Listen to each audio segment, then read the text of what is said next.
बिस्मिल्लाहिर्रहमानिर्रहीम। Once again welcome to another videos. आज का मेरा पहला सवाल, वो कौन सा मुल्क है जो साल में 2 बार आज़ादी की सालगिरह मनाता है? ऑप्शन ए है हमारे पास पनामा, ऑप्शन बी है हमारे पास माल्टा।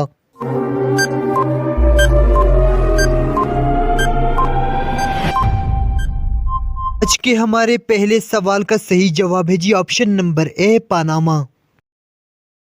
वो कौन सा मुल्क है जहां पुलिस नहीं? ऑप्शन ए है हमारे पास चीन, ऑप्शन बी है हमारे पास जापान।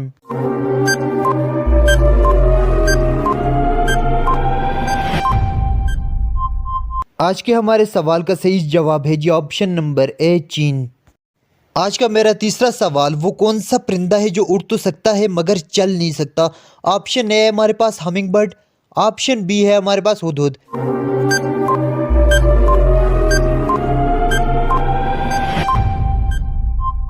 आज के हमारे तीसरे सवाल का सही जवाब है जी option number A humming bird. Humming bird उड़ तो सकता है मगर चल नहीं सकता।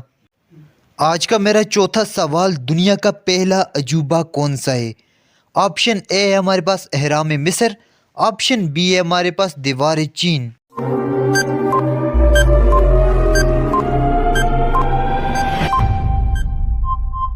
आज के मेरे सवाल का जवाब है जी ऑप्शन नंबर ए एहराम मिस्र। कैसी लगी आपको मेरी ये वीडियो कमेंट्स में ज़रूर बताइएगा। मिलते हैं एक नई वीडियो के साथ, तब तक दीजिए इजाज़त। अल्लाह निगहबान।